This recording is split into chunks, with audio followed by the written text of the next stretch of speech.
What's up everyone? Today I feel like talking about coastal carpets, so hang out with me, let's do exactly that.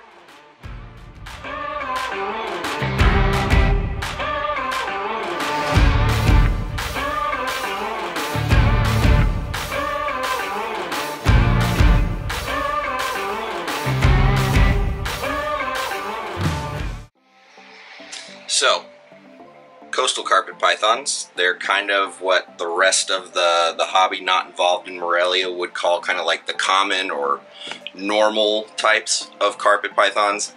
But I'm here to tell you there's nothing normal about them. In fact, many would argue that they're probably some of the better carpet pythons to keep as pets.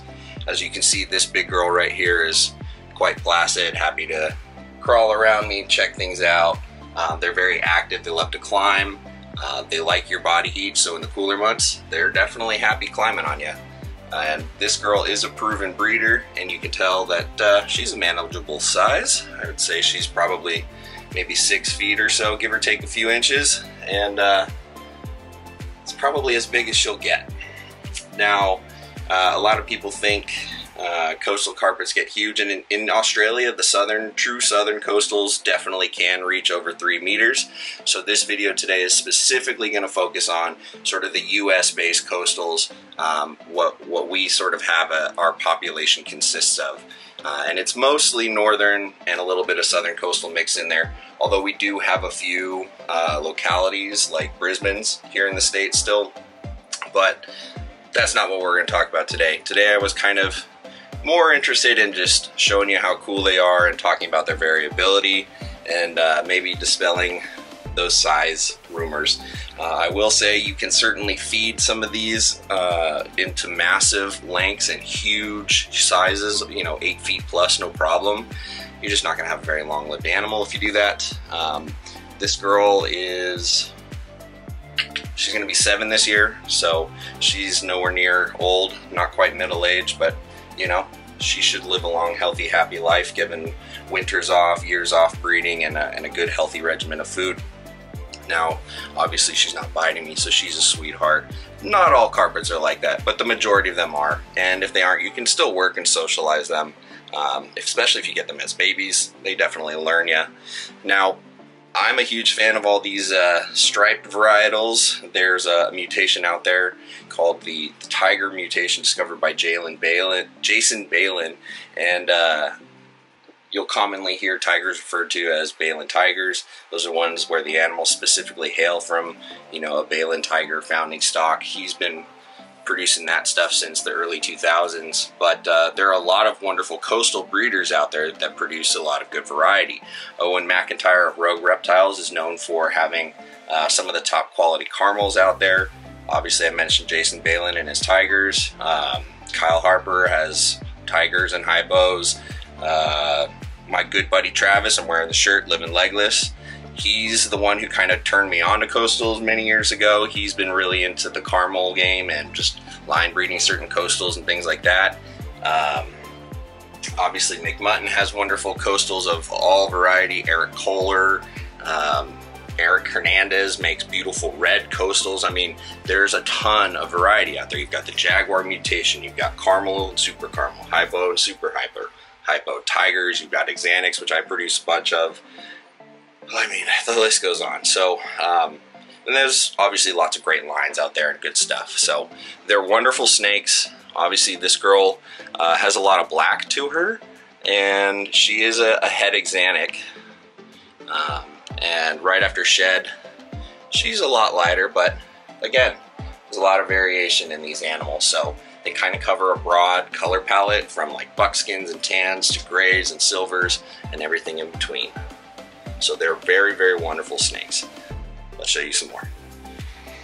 Here we have a proven breeder male tiger het Xanax, same age as that female, showing off a lot more of that silver phenotype. And this guy, maybe 5 feet. I'm obviously not feeding him as much as the female or as larger prey, given that for reproductive capability he doesn't need to be that big. And like I said earlier, slow and steady wins the race, so we're not going to power feed anybody. We want them to be around as long as possible. This guy's an absolute sweetheart, always has been. Excellent breeder. He's sired 6 clutches for me over the last few years. It's produced some amazing Axanthic tigers and everything in between, and is just an absolute doll. So if size is concerning, and even 6 feet is kind of pushing it for you, maybe look into a male of whatever you're thinking about, whether it be of a specific morph or from a specific breeder. Maybe a male is the more sizable approach for you. Definitely manageable if you don't slam them full of massive meals and whatnot. Now granted, this guy is on his leaner side. He just came out of winter, has only had about a meal or so in him, but again, he's not ever going to be too much larger than this, even, you know, 8-9 years down the road. So again, good size reference for you. You've just seen a female, now you've seen a male. Obviously there's some variation in there, and if you're not breeding, you might feed differently, so your animals might get a little bit larger, but that's okay. Just make sure to give their digestive system a break in between meals. They can take big meals, so I never feed carpets really more than every 2 weeks, sometimes ever. So, yep. All right. I'm sure a lot of you were hoping this guy was going to make an appearance in this video. This is the Axanthic tiger male that I produced and held back 2 seasons ago. And he's putting on some great size, has amazing color. Still keeping him small. He could be bigger, but obviously there isn't much need. And he's gone through the same winter as all the breeders, so. And obviously you can imagine how excited I was when this guy hatched out. In the bundle of babies, as I was opening the egg box that season, he was on top, and I could see he had the cleanest stripe, and here we are a year and a half or so later, and yeah, he's not going anywhere. So he's essentially going to replace the last male that you just saw as far as breeding responsibilities go in the future. So stepping up some of the tiger combinations with visual Axanthics, and a lot more to come in the future. But yeah, this guy is easily one of my favorites.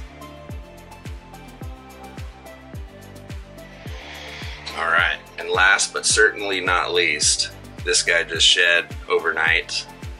This is an insane possible super hypo tiger coastal produced by Nick Mutton.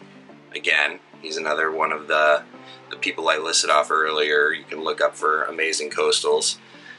Inlandreptile.com is where you'll find his available page. But this boy is insane, and I am hoping